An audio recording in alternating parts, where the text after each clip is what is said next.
Hey everyone, welcome back to the deep dive. So glad you're joining us today. It's funny how often that word legacy comes up, isn't it? It seems like it's everywhere. It really is. You hear it in big keynote speeches. You see it in those glossy consulting frameworks promising impact. Right, the ones guaranteeing you'll leave your mark. And even, in those really late night chats with friends or maybe with your kids about what it all really means.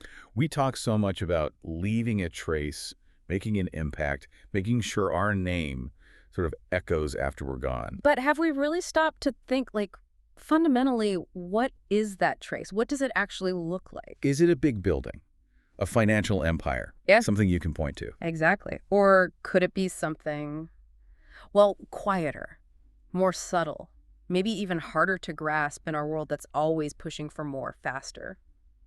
Today's deep dive, it feels like our source material puts it, a quieter breath.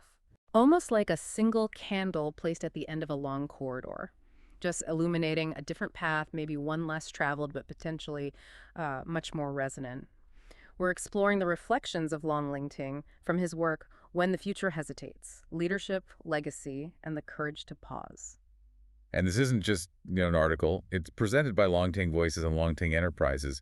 It signals a real depth of wisdom. Yeah, and Lóng Tíng himself seems to embody this bridge, walking between ancient ways like East Asian thought and the modern global world. The building bridges, yeah.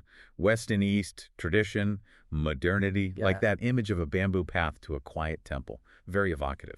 So our mission today is really to unpack his insights, which are sometimes surprising, maybe even counterintuitive on leadership, legacy, and this often misunderstood power of pausing. Right, helping you gain a fresh perspective maybe on what impact truly means. And this isn't about just, collecting another concept. It's about digging deeper, aiming for those aha moments. For anyone who wants to be well-informed and, well, genuinely impactful. Okay, so let's start with legacy itself. Because Lóng Tíng, he really pushes back against the usual understanding right away. He does. Most Yeah. often, when we talk about legacy, it's about proof, isn't it? Yeah, proof you existed. Proof something tangible is left behind. Proof your name means something. That visible achievement, something you can point to. I built that, I did that. That's the legacy celebrated on stages, right? In corporate mission statements. And often, maybe subconsciously, what we feel driven to chase ourselves, that need for a clear, undeniable mark. And it's worth asking why. Why are we so driven by this need for external proof? That's a good question. Well, I think it often comes from this deep societal pressure, validate your life through things people can see and measure. It's like an underlying fear of being insignificant. Exactly. A fear that if you don't leave some big, visible mark, a famous company, a revolutionary invention, whatever, maybe your life didn't matter. We look for meaning in external validation. Things others can admire or count. Right. And Lóng Tíng just cuts through that immediately. He says very clearly, legacy is not a monument. It's not a trophy. Wow. That directly challenges the symbols we usually associate with lasting impact. It's a complete reorientation, shifting our gaze from the external, the big and loud, towards something, well, internal, relational, something different. It forces us to look beyond what's easy to count. Okay, so if it's not a monument, not a trophy on the shelf, not just a name in a history book, what is it then? Lóng Tíng offers a definition that, honestly, it really made me stop and think. He says, legacy, in its deepest form, is the invisible space created whenever we meet another human being with clarity, care, and courage. Invisible space? That's radical. It is. It takes legacy out of the realm of grand public gestures and puts it right into the heart of simple human interaction, every single encounter. It's incredibly profound when you unpack it. Invisible space that shifts the focus immediately from results you can see and touch to something ephemeral but deeply felt. Right. Legacy moves from being about me, what I did, to being about us, what we created together, just in that moment of meeting. The implications are huge. Every conversation, every brief interaction suddenly holds the potential for legacy. And look at the building blocks he gives us. Clarity, care, and courage. Let's break those down a bit. Clarity. That seems to be about seeing the other person as they are, right? Without our own assumptions and biases clouding things. Really trying to understand their perspective. Yeah, and care. That's the empathy, isn't it? Being truly present with them, holding space for their experience, not trying to fix it, just being there. And courage. Ah, courage. That's maybe the toughest one. The willingness to be vulnerable yourself, to speak your truth even when it's hard, to act with integrity when compromise looks easier. The courage to truly be with someone authentically, not just occupying the same room. Precisely. Sharing that space with mutual respect. And the way Lóng Tíng illustrates this is so simple yet powerful. He says, this kind of legacy, it doesn't need size or applause. It can be just a single sentence. Think about that. One sentence offered with that clarity, care, and courage. It could shift someone's entire world. Or make them feel truly seen when they feel lost. Or a small gesture at the right moment, a hand on the shoulder, a look that says, I understand. That unexpected kindness that lands just when needed. And maybe the most potent example, a decision to stay truthful even when compromise looks easier. Yeah. These aren't things that make headlines, they're quiet acts. Acts of integrity, micro moments that resonate in that invisible space. It really makes you rethink what leadership looks like. It's not the hero on the pedestal anymore. It's someone deeply attuned to the subtle power of connecting authentically. Which must be incredibly challenging for traditional leadership models, right? Mm-hmm.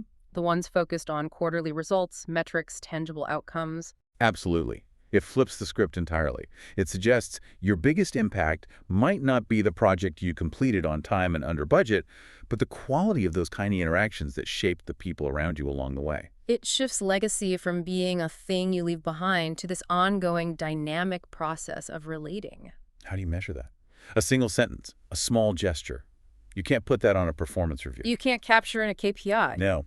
And this points to a different kind of leadership, one focused on presence, authenticity, the relational impact, not just output. It's about a deeper way of being. And this leads to another fascinating point he makes. This kind of legacy, he says, is fragile. It's unmeasurable. And like you just said, you cannot capture it in a KPI. And then comes the kicker. That is exactly why it matters. Boom. It completely reverses our modern obsession with quantifying everything, putting a number on value. He sees its unmeasurability not as a weakness, but as its core strength. Why is that? Why is being unmeasurable a strength here? Especially when the world screams for metrics, for impact at scale. Well, I think Lóng Tíng suggests that true value often lies precisely beyond what we can easily count or measure. If you can measure something easily, it often becomes a target, right? Yeah, you manage to hit the metric. Exactly. And the integrity of why you're doing it can get lost in the chase for the number. Think about it. The things that matter most in life, love, trust, courage, beauty, can you put a KPI on those? Not really, no. So maybe the most profound impacts defy quantification. And he makes that critical distinction. Impact without integrity is just expansion. Oof, that's sharp. Impact without integrity is just expansion. It challenges us, doesn't it? Are we building something with deep roots, something authentic? Or are we just blowing up a balloon chasing growth that looks impressive but lacks real substance? Yeah. It's the difference between real, organic growth and just spreading thin. It really makes you think about what you value beyond the spreadsheet, beyond the resume. If legacy is this invisible space, its value isn't in how visible it is, but in how it resonates, how it reverberates in others' lives. So the question becomes for you, the listener, what does authentic impact look like to you? Is it something you can list and show off? Or is it something quieter, something felt, something living in the quality of your connections? It's a very different way to think about what lasts, and this idea of integrity, of deeper, unquantifiable impact. It connects perfectly to the next big idea Lóng Tíng introduces. Does it? Hesitation. Okay, hesitation. Usually that word has such a negative ring to it, I agree. especially in leadership circles. Oh, absolutely. It's seen as fear, weakness, indecision. Leaders are supposed to be bold, decisive, always moving forward, projecting certainty. But Lóng Tíng flips that completely. He talks about the sacred hesitation that appears exactly when something important is about to begin. Sacred hesitation, not a flaw, but something profound, Yeah. almost spiritual. Yeah. Why are we so averse to hesitation in leadership typically? Well, connecting it to broader organizational culture, it's deeply ingrained. We reward speed, fast decisions, rapid growth, constant motion. Leaders feel pressure to have the answers, act immediately. Like stopping is failing. Pretty much. And that mindset leads to so many pitfalls, doesn't it? Hasty decisions without enough information, or maybe worse, without really grappling with the human cost or the ethical dimensions. We rush past the important stuff. We rush past reflection, deep listening, considering consequences. We just move. because moving feels productive. Lóng Tíng uses this beautiful analogy. He says, you know that moment before a concert starts when the lights settle and nobody speaks? It isn't emptiness. It is arrival. I love that pregnant pause. That collective intake of breath, the anticipation before the music starts, it's potent, full of potential, not empty at all. And he contrasts that so sharply with how we often operate, especially in global leadership roles. We rarely let ourselves truly arrive. We're always moving between continents, projects, time zones, rushing from one thing to the next, perpetually in transit. He even asks that piercing question, have I really arrived in this moment, or am I already preparing to leave? Just asking that question forces a pause, doesn't it? A moment of hesitation. It does. And it makes you wonder, what are the hidden costs of this constant rushing? If we're always halfway out the door mentally, we're never fully present. And if we're not present, we miss things. Subtle cues, unspoken worries. Deeper insights that only surface when you give something your full attention. That moment of arrival he talks about isn't inaction, it's profound readiness, receptivity. It's gathering yourself before stepping into something important. Yes, it's like taking that micropause, a small bow to the unknown before we make a decision that may affect many lives. That's a very different kind of hesitation than just being stuck or indecisive. It's an active, conscious choice to be fully here. And this relentless pace, this fear of pausing, it leads to real harm, doesn't it? For people, for organizations. Lóng Tíng is blunt about it. Mm-hmm. Many of the most harmful mistakes in leadership are not caused by ignorance, they are caused by speed. That's a powerful statement. And he elaborates on the consequences. Being too fast to listen. Hearing the words, maybe, but missing the feeling, the unspoken need underneath. Or too fast to feel the weight of someone's lived experience, just rushing past the human element. And this one really gets me. Too fast to notice what is not being said. Ah, yes. The gaps, the silences, the body language, the things you only pick up if you slow down and pay attention. Exactly. The deeper concerns we steamroll because we're already mentally drafting the solution or moving to the next agenda item. So speed is fundamentally at odds with empathy, with real understanding. I think that's what he's arguing. Understanding takes time. It takes space. It requires a willingness to absorb nuance, sit with discomfort, process things on more than just a surface level. If you're going too fast, you skim, you make assumptions. You miss the depth. You miss the complexity of people and situations. And that leads directly to overlooked details, bad judgments, real human cost. So he reframes hesitation not just as acceptable, but as an ethical practice. Yes. A conscious interruption of the automatic flow, a refusal to act out of habit or urgency. It's creating the space needed for moral consideration, for empathy, for really engaging with the human implications before you act. It's letting integrity lead. Can we think of some specific examples where a lack of that sacred hesitation could cause real problems? Sure. Imagine launching a new product without really pausing to listen to diverse user feedback. You rush it out, and it turns out it's poorly designed for a whole group of people.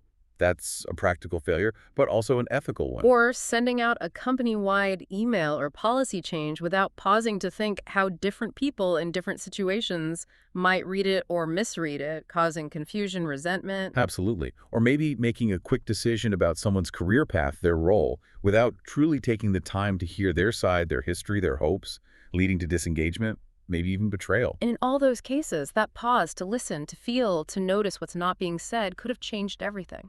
It could have prevented practical mistakes, yes, but also ethical breaches and deep human misjudgments. Like Lóng Tíng says, sometimes the bravest thing is to stand still on the threshold of not yet knowing and remain fully present. Courage in stillness, that's powerful. It really invites some self-reflection for all of us, doesn't it? Think about a time you rushed something, a decision maybe, personal or work-related, and regretted it later. We've all been there. What could that moment of sacred hesitation, that pause, have offered you? Maybe more clarity, a better understanding of the human side, or just space for a more ethical, more sustainable path to show itself. It suggests real strength isn't always in acting fast, but sometimes in resisting that urge, in the courage to pause when everything screams go. And this leads us beautifully into this profound chain reaction Lóng Tíng describes, connecting hesitation directly to humility and ultimately to what he calls real leadership. Okay, this is where it gets really interesting. Lóng Tíng lays out this sequence like dominoes falling. He says, the absence of hesitation leads to the absence of humility. Right. Then, the absence of humility leads to the absence of connection. Makes sense. And finally, without connection, there is no real leadership. It's a stark, direct line. It really is the engine of his whole argument, and it's worth unpacking each link carefully. First, absence of hesitation leads to absence of humility. How does that work? Well, if you're always rushing, always acting immediately, you're often operating from a place where you think you know, or at least you project that you know. You don't leave space to consider what you don't know. You don't pause to question yourself or the situation. Exactly. You don't acknowledge the complexity, the nuances, your own limitations or biases. Hesitation, however, that pause, is inherently humble. It's that small bow to the unknown. An admission you don't have all the answers. Yes, that the situation might be bigger than your current grasp. It's stepping back from the ego, from the need to be the quickest or the smartest person in the room. It creates space to learn. Okay, so without hesitation, you lack humility. And then the next domino. Absence of humility leads to absence of connection. Why? If you lack that basic humility, that openness, you're less likely to truly listen to others, right? Less willing to consider their viewpoints might be valid, or that you could learn something from them. You might think you know best, or your way is the only way. Precisely. That intellectual arrogance, or even just perceived arrogance, creates a barrier. Humility, on the other hand, is like fertile ground for connection. How so? When you're humble, you're open. Open to being taught, open to being surprised, open to admitting you're wrong or don't have the full picture. That vulnerability creates safety for others. Safety for them to share their real thoughts, their experiences, their ideas. Exactly. Without fear of being shot down or judged. Humility allows you to genuinely see others, value their input as real human contributions, recognize their dignity. That's the absolute foundation for any meaningful relationship, family, team, community. If you're not humble, you're just talking at people, not with them. You're broadcasting, not connecting. Managing, maybe, but not truly relating. And connection is a two-way street. It needs that mutual respect, that genuine exchange. Which brings us to the final link. Without connection, there is no real leadership. Now, this really pushes against older models of leadership, doesn't it? The command and control style. Oh, absolutely. In those old models, connection might have seemed like a nice to have, secondary to authority or strategy or just sheer force of will. But Lóng Tíng says it's not just important, it's indispensable. Without it, whatever you're doing, it's not real leadership. And if you look at leadership today, especially in complex, fast-changing environments, command and control is not just outdated, it's often harmful. Real leadership, the kind he's talking about, isn't about barking orders. It's about influence, inspiration, co-creation. Exactly. And you simply cannot influence effectively, inspire genuinely, or co-create anything meaningful. There's no real connection, no trust, no shared understanding. Without connection, it's just transactional. At best, I pay you, you do the task. At worst, it can be coercive or manipulative. It lacks the relational depth you need to navigate tough challenges, spark real innovation, build resilient teams, or get people committed beyond just the paycheck. So a leader who actually embodies this chain, who pauses, finds humility, builds connection, their power comes from a different place. Completely. Not from their title, but from their ability to foster that shared purpose, that human thriving. They listen more than they talk. They learn from everyone. They prioritize people. They're present, approachable, open, and profoundly effective because of it. Not in spite of it. It makes you think about the opposite, too, how presence, humility, connection actively empower leadership. Right. Pausing leads to better decisions. Humility builds trust and encourages feedback. Connection builds loyalty and inspires commitment. People feel seen, valued, willing to give their best. So who is that leader? What do they look like in action? Probably someone who asks more questions than they give answers. Likely. Someone who learns from the intern as readily as the VP. Someone who cares about the well-being of their team, not just the output numbers. And this deep link between hesitation, humility, connection, and leadership. It brings us right back to how it shapes the legacy we leave. Okay, so let's tie these two big themes together. Lóng Tíng states, very clearly, legacy becomes meaningful only when it arises from a place of inner hesitation. This is the absolute core of it, the synthesis. It's not just what you do or how big it is, but how you do it. The inner state you bring to the action, the interaction. So meaningful legacy isn't born from frantic activity or chasing recognition. No. According to this philosophy, it springs from inner stillness, from that conscious pause, from choosing to be fully present. It's about leadership that, as he says, dares to pause before it speaks. Allowing wisdom to emerge, not just reaction. Exactly. And leadership that bows to the dignity of each encounter, treating every single person, every interaction with deep respect, presence, care, recognizing their inherent worth. And this part is crucial. Leadership that does not chase relevance as a way to feel worthy, but creates a space where others may feel seen. That's a revolutionary shift, isn't it?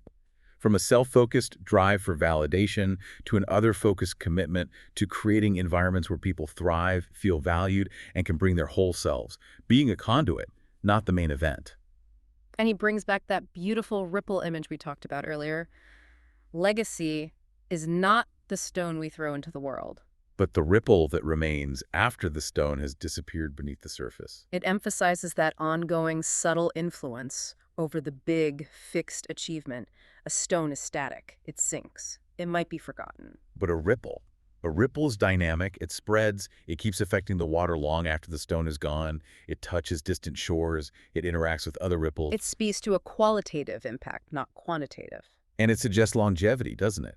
The most enduring legacies aren't the monuments that eventually crumble, but the positive forces set in motion through countless small, intentional acts of presence and connection, the ongoing impact on human experience. So it challenges you, the listener.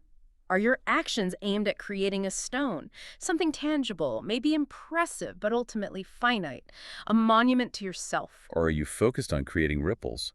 Those expanding waves of influence that live on in relationships and shared insights in the spaces you help create for others to grow. What kind of legacy are you really building day by day, moment by moment? Which leads us to Lóng Tíng's ultimate definition of real leadership. He says it's nothing more and nothing less than the subtle art of being fully present so that something larger than our ego can move through us. Wow. So concise, yet so vast, it strips away all the buzzwords. Subtle art. That suggests it's not a big performance, right? But a practice. A consistent, conscious practice, Mm-hmm. honed over time, cultivating a way of being, and fully present. That means more than just physically showing up. Mentally, emotionally, spiritually engaged. Yes, engage with this moment, this person, this challenge. Letting go of distractions, anxieties about the future, regrets about the past, bringing your whole authentic self. And when you do that, when you achieve that egoless presence, something larger can move through you. What might that be? It could be intuition. Could be collective wisdom emerging when individual egos step aside. Could be universal values. Compassion, integrity, clarity, creativity. It's tapping into something beyond personal ambition. A broader stream of influence that benefits everyone. And this kind of leadership, this presence, it's not limited by your job title, is it? Not at all. Yeah. It's accessible to anyone in any interaction, making every human encounter a potential act of real, profound leadership. Okay, so this is all incredibly profound, but how do we actually bring these ideas, this different view of legacy, this power of hesitation into our everyday lives, into our leadership, whatever shape that takes? Well, thankfully, Lóng Tíng doesn't just leave us with theory. He offers practical tools. He calls them 3 gentle questions for global leadership, but honestly, they apply to all of us. What's the first one? Can you still feel your inner compass even when it stands against the current? So straight to values, to conviction, that inner true north. Exactly. In a world pushing us constantly to conform, follow trends, make the easy choice, can you still hear that quiet voice inside? And more importantly, can you heed it? Even when it's uncomfortable or unpopular. That's the test. It's about integrity when faced with external pressure. It's not just philosophical, it's deeply practical. Do you stay true to your core, even when it's hard or lonely or maybe less profitable in the short run? That takes courage. Okay, what's the second question? This one sounds even tougher. It is. Are you willing to walk away from an opportunity if it violates your long-term values? Oof. That really puts integrity to the test in the real world. Opportunities can be so tempting. Incredibly seductive, offering quick wins, status, success. But this question asks about the courage to say no, to decline, to step away when something, however shiny, just doesn't align with what you truly stand for deep down. That's probably the hardest test for many leaders and individuals, elevating long-term values over short-term gains. It's rare. Yeah. And courageous. It's choosing integrity even if it means sacrificing something that looks great on paper, something others might see as a missed chance. This is where your true principles are forged. What are you not willing to compromise? And the third question, it brings us back to that invisible legacy, doesn't it? It does. What do you truly want others to feel when they remember your presence in their lives? Notice it's not what they remember you did, but how you made them feel. Exactly. Back to the emotional impact, the relational ripple. It shifts focus from objective achievement to that subjective, deeply personal experience you create for others. Will they remember feeling seen, valued, respected, heard, empowered? Or dismissed, unheard, insignificant. And Ting stresses these are not philosophical questions. He insists they are the most practical ones in leadership. By practical. Because, as he says, every decision in communication, in business, in human relations becomes part of the silent story others carry long after we leave. Wow. Every single interaction contributes to that silent story, that real legacy. It underscores the huge cumulative impact of our daily presence. And then to really bring it home, he offers two final questions. Gentle, but sharp. Designed to carry with us into meetings, conversations, decisions. The first one, what kind of ripple do I want to leave in this moment? That immediately shifts focus from what can I get to what can I contribute. Yes. It's an invitation to be intentional about your impact right now, to embody that clarity, care, and courage in real time, guiding your behavior with purpose, designing your impact instead of letting it be accidental. And the second question, which feels like the key to the first one, Have I truly arrived, or am I already looking for the exit? that's the moment of brutal honesty, isn't it? Total self-assessment cuts through the noise. Are you fully here, engaged, listening, present, or is your mind already on the next thing, halfway out the door? And he says, if the second question is met with honesty, the first one will find its own answer. That's the magic link. Self-awareness is the root. If you honestly admit, no, I haven't really arrived yet, you then have the choice. You can choose to arrive, to be present. And from that place of real presence, The positive, impactful ripple you want to leave will just naturally emerge. It flows from that authentic presence. And again, this isn't just for CEOs or managers. It's for anyone who wants to live and interact with more intention, more integrity. Every moment is a chance to shape a legacy. Hashtag outro. wow, what a deep perspective-shifting exploration this has been today. We really took apart the idea of legacy, didn't we? Moving it from monuments and metrics. To that invisible space created in moments of human connection, built with clarity, care, courage. And then we reframed hesitation, not as weakness, but as a sacred, necessary strength, an ethical practice to counter the dangers of speed. Seeing that powerful chain reaction, lack of hesitation erodes humility, lack of humility destroys connection, and without connection, there's no real leadership. Right. And learning that meaningful legacy, the kind that ripples outward, truly arises from that place of inner hesitation, from leadership that pauses, respects dignity, creates space for others to feel seen. A leadership focused not on chasing relevance, but on being fully present, allowing something larger than ego to guide our actions and interactions. We really hope this deep dive has given you a useful shortcut to understanding this incredibly profound philosophy of impact. It feels like a deeply personal shift, moving focus from what we achieve visibly to how we resonate invisibly through our presence, cultivating that subtle art of being truly present. And perhaps leaving you with this thought to mull over. If our deepest impact really does come from presence, from those subtle ripples, what small, maybe unmeasurable act of clarity, care, or courage can you bring to your very next interaction? Just by allowing yourself that moment of sacred hesitation, how might that single pause reshape the connection you make, the ripple you leave? Something to carry forward. Definitely. Recognize the power in that conscious pause, that breath before the note, and consider the quiet significance of how we meet each other in those invisible spaces. Until next time, keep diving deep.